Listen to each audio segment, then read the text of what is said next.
Bonjour et bienvenue dans cette vidéo dans laquelle on va apprendre à créer et automatiser une séquence de nurturing par email avec l'outil MailerLite. On va séparer la vidéo en deux parties. Partie numéro 1, on va voir comment automatiser la séquence de nurturing par email. Partie numéro 2, on va voir comment connecter votre source de données à votre outil d'email marketing. Petit préambule avant de commencer, le nurturing, c'est un mécanisme qui est hyper important dans la transformation de votre prospect en client. En fait, c'est un mécanisme qui consiste à envoyer un certain nombre d'informations, dans notre cas ça va être des emails, afin de chauffer votre prospect et de le faire passer à l'action pour acheter votre produit, votre service, etc. La grande force du nurturing, c'est que c'est un travail à ne faire qu'une seule fois. En fait, vous le mettez en place une seule fois, vous construisez bien en détail, puis ça va tourner tout seul de manière automatisée. Donc sans plus attendre, on va voir tout ça et on va rentrer dans la première partie. Pour créer cette automatisation, on va avoir besoin d'un outil d'email marketing. J'ai choisi de vous présenter dans cette vidéo l'outil qui s'appelle MailerLite, mais sachez qu'il en existe plein d'autres sur le marché, des dizaines d'autres comme ActiveCampaign, Brevo, etc. Peu importe l'outil que vous avez déjà ou que vous allez choisir, le mécanisme va tout le temps être le même. Donc en fait, vous pouvez suivre le tutoriel que je vous présente aujourd'hui, même si vous n'utilisez pas MailerLite. En tout cas, partons du principe que vous n'avez pas encore d'outil d'email marketing, on va partir vraiment de zéro pour tout vous expliquer bien en détail. Donc, première étape, la création du compte d'email marketing. Pour créer votre compte, vous allez donc vous rendre sur le lien que je vous mets en description. C'est hyper important de passer par ce lien parce qu'en fait, il y a deux versions de MailerLite à l'heure à laquelle je vous parle. Donc, il ne faut pas se tromper, sinon vous n'allez pas avoir les mêmes choses que moi. Donc, vous cliquez sur le lien dans la description et vous devez arriver sur une page qui ressemble à celle-ci. Ensuite, vous allez tout simplement cliquer sur Sign Up et là, je vous laisse tranquillement remplir toutes les informations pour créer votre compte et je vous reprends juste après. Une fois votre compte créé, MailerLite va vous guider vers différentes étapes de vérification et d'authentification du domaine. Donc là, petit aparté, si vous avez déjà votre outil, déjà vérifié tout ça, ne vous embêtez pas à le refaire évidemment, vous passez directement à l'étape suivante de la vidéo. Si ce n'est pas encore fait, vous suivez les étapes de MailerLite, il vous guide très bien pour ajouter tout ça. Si jamais vous souhaitez le retrouver, vous allez en haut à droite dans votre nom de profil et dans le domaine, vous arrivez sur cette page et vous pouvez ajouter votre domaine directement ici. Donc vous cliquez sur ajouter un domaine, vous ouvrez la documentation qui se trouve juste ici et vous suivez les indications. Donc c'est très simple, deux choses à faire, vérifier le domaine. Donc là on ajoute le domaine et ça va nous demander d'entrer une adresse email. Vous mettez votre adresse email, donc par exemple moi sacha@adsback.com. On fait la vérification de l'email, ça va envoyer un email, on va devoir cliquer sur un lien. Hop, ça c'est fait. Deuxième étape, authentifier le domaine. Un peu plus compliqué, ça peut paraître plus compliqué, mais très simple si on suit la documentation. Là, on va devoir ajouter des entrées dans notre gestionnaire de notre nom de domaine. Donc, il y a une vidéo dans la documentation, encore une fois, qui explique tout. Mais donc, vous allez devoir authentifier juste ici. Ça va vous donner des entrées, des textes à copier-coller dans votre gestionnaire de nom de domaine que vous allez copier-coller tout simplement, sauvegarder. Et là, une fois que ce sera propagé au bout de quelques minutes, ça peut mettre jusqu'à 24 heures, mais généralement, c'est plutôt 1-2 minutes. Vous allez avoir votre domaine qui est identifié et tout qui sera prêt pour envoyer, paramétrer votre séquence de nurturing. On passe maintenant au paramétrage de l'automatisation de cette séquence d'email. Donc, comment est-ce qu'on va faire ça? On va se rendre dans l'onglet qui s'appelle Subscriber juste ici. On va cliquer sur Groupe, puis on va créer un groupe. Alors, pour que vous compreniez bien à quoi va servir le groupe, il va tout simplement rassembler au même endroit tous les prospects qui ont effectué une action commune. Par exemple, ça va être tous les prospects qui ont téléchargé votre e-book ou tous les prospects qui sont inscrits à votre webinaire. Donc là, par exemple, je vais mettre le groupe e-book pour qu'on se repère. Ensuite, je vais me rendre dans l'onglet qui s'appelle Automatisation. On va cliquer sur Créer un workflow pour reparamétrer de zéro un workflow. Donc là, rien de plus simple, on va devoir choisir le déclencheur. On va donner un nom au workflow, d'ailleurs, on va l'appeler workflow e-book et on va sélectionner notre déclencheur de la séquence. On veut que le déclencheur de la séquence soit le fait qu'il y ait une personne qui rejoigne ce groupe e-book. Donc là, je vais choisir le groupe e-book et tout simplement, qu'est-ce que ça veut dire? Ça veut dire qu'à chaque fois que quelqu'un va télécharger mon e-book, ça va l'ajouter dans mon outil MailerLite, dans le groupe que j'ai créé auparavant qui s'appelait e-book. Puis, ça va déclencher cette séquence d'email qu'on est en train de paramétrer. Vous avez également une option, si vous le souhaitez, c'est de renvoyer le workflow à chaque fois qu'une personne s'inscrit dans le groupe. Ça veut dire que si elle s'inscrit 2 fois, elle va recevoir 2 fois la séquence. Ça, je vous laisse choisir en fonction de ce que vous souhaitez. Moi, généralement, je vais conseiller de ne pas le cocher. Donc là, on sauvegarde et on passe à l'étape suivante. On va maintenant ajouter notre première action qui va correspondre à l'envoi du premier email une fois que la personne a téléchargé notre ebook. Donc on va cliquer sur le petit plus et on va choisir email.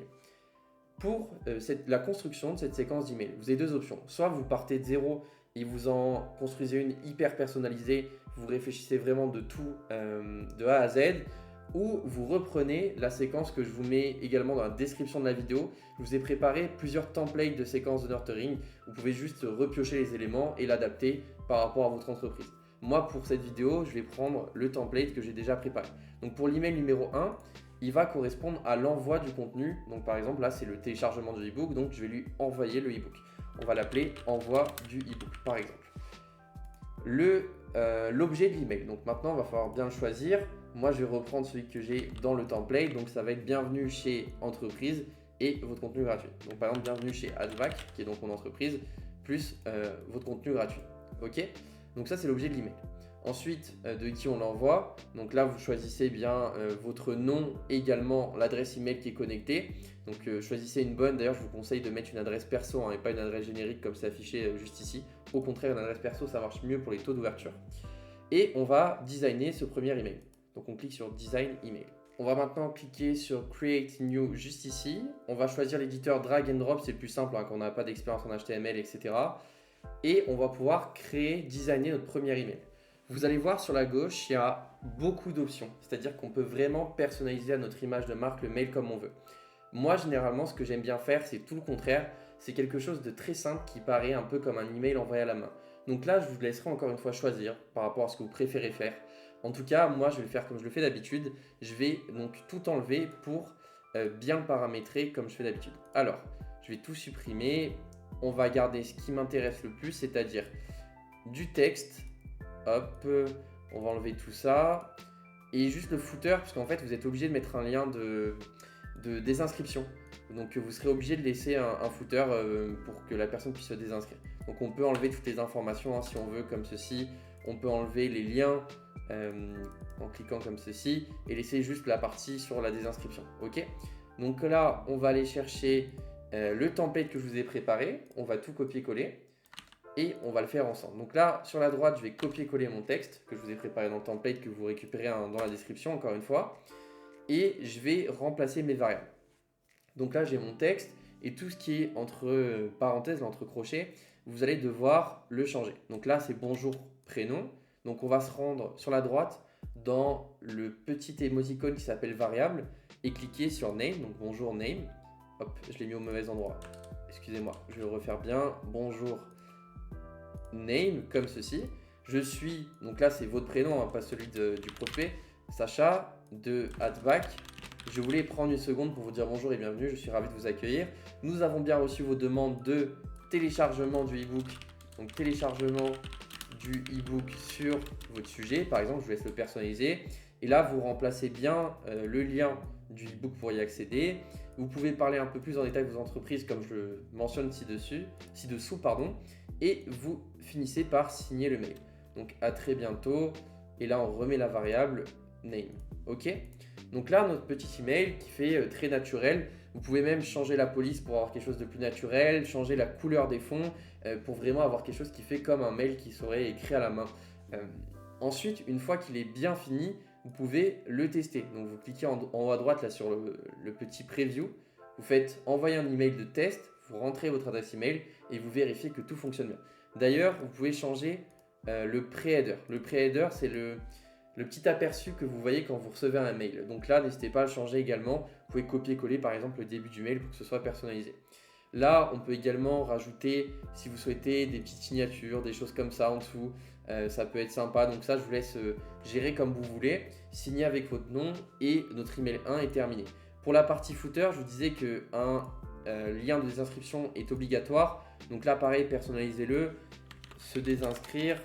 Vous pouvez mettre un petit email, par exemple, vous recevez ces emails parce que vous avez téléchargé notre e-book. Vous recevez cet email car vous avez téléchargé notre e-book. Donc là, vraiment, personnalisez-le pour que ce soit intelligent et cohérent avec votre parcours. Petite faute d'orthographe, c'est se désinscrire juste ici. Voilà. Ok, donc notre email 1 est paramétré, on vérifie que tout est ok, et une fois que c'est fait, on finit la première édition en cliquant sur le bouton en haut à droite. On va désormais passer à la création du deuxième email de la séquence. Donc pour ça, on ne va pas recréer un email de A à Z, on va tout simplement dupliquer notre premier template. On va le dupliquer comme ceci, et on va rajouter du délai entre les deux. C'est-à-dire qu'entre mon premier et deuxième email, je veux qu'il y ait du délai. Donc je vais cliquer sur le plus juste ici, cliquer sur délai, et je vais mettre par exemple un jour, donc 24 heures entre les deux. Donc là, vous choisissez encore une fois le délai que vous souhaitez entre vos emails. On va directement aller modifier ce deuxième email. Donc là, vous choisissez bien l'objet de votre deuxième email. Moi, si je reprends celui de la séquence dont je vous ai parlé, qui se trouve dans la description, alors le deuxième email va concerner l'objection principale de mes personas. Donc là, je vais le copier-coller. Vous pensez que, par exemple, une agence de publicité était trop chère. Une agence de publicité est trop chère, vous voyez par exemple. Donc là, je vous laisserai le modifier bien comme il faut.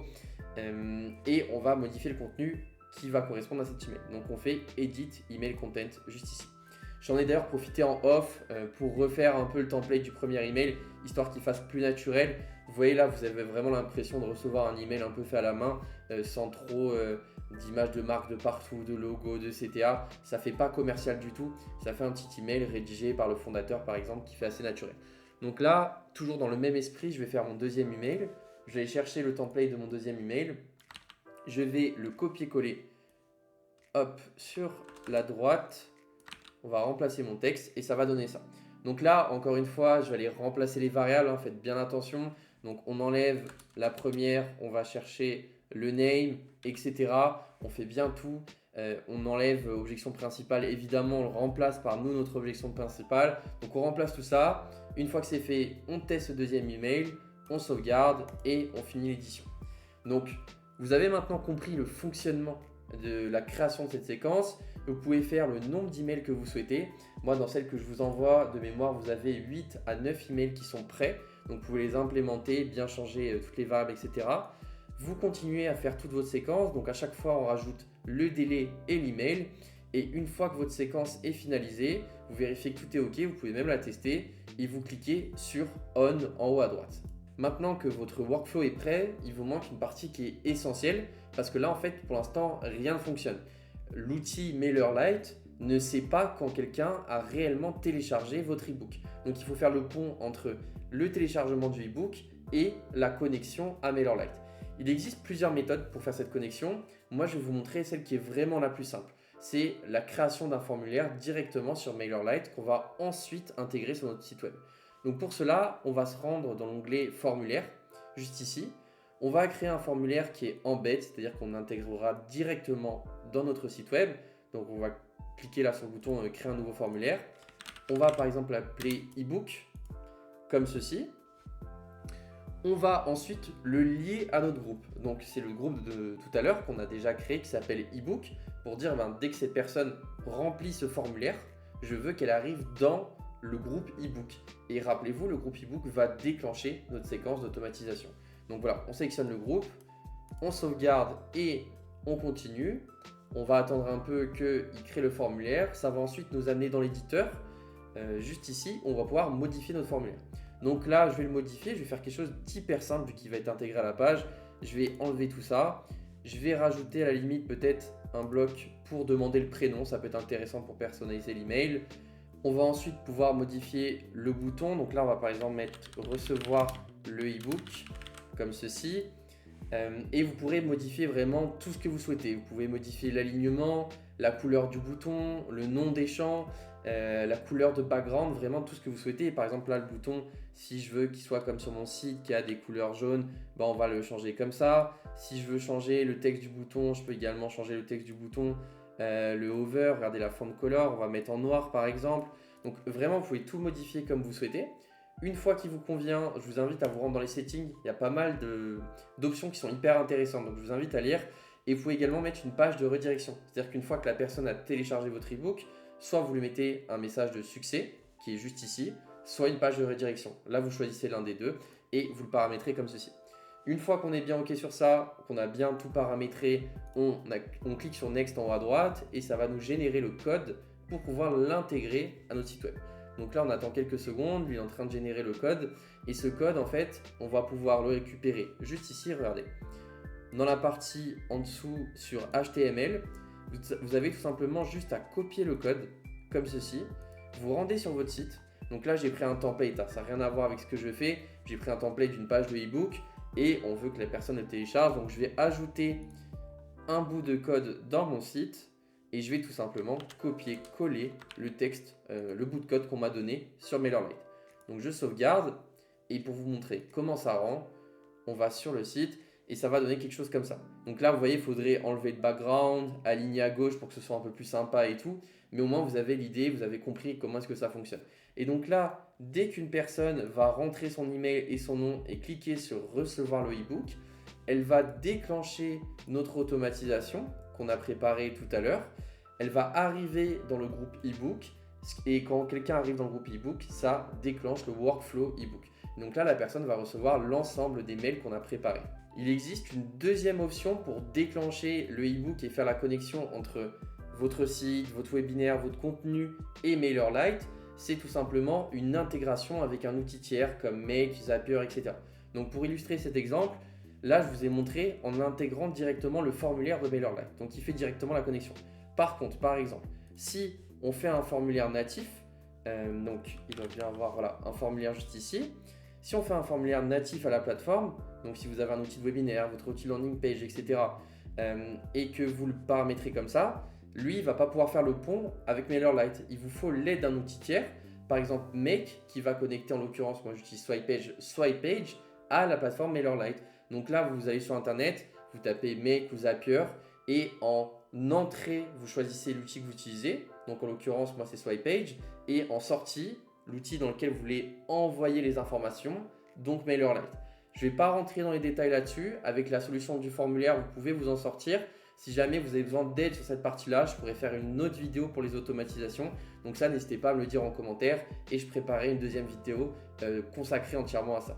Ça y est, on arrive à la fin de cette vidéo. Vous avez donc appris aujourd'hui à créer, automatiser de A à Z votre séquence de nurturing par email et également à connecter cette séquence à votre contenu pour l'envoyer à vos prospects. En tout cas, si la vidéo vous a plu et que vous aimez de manière générale le contenu sur Growth Marketing, je vous invite à vous abonner et à consulter les autres vidéos de ma chaîne. Si vous avez des questions ou que vous bloquez sur un point en particulier, n'hésitez pas à me le dire en commentaire, je vous répondrai directement. En tout cas, je vous remercie d'avoir regardé jusqu'au bout et je vous dis à très vite pour une prochaine vidéo.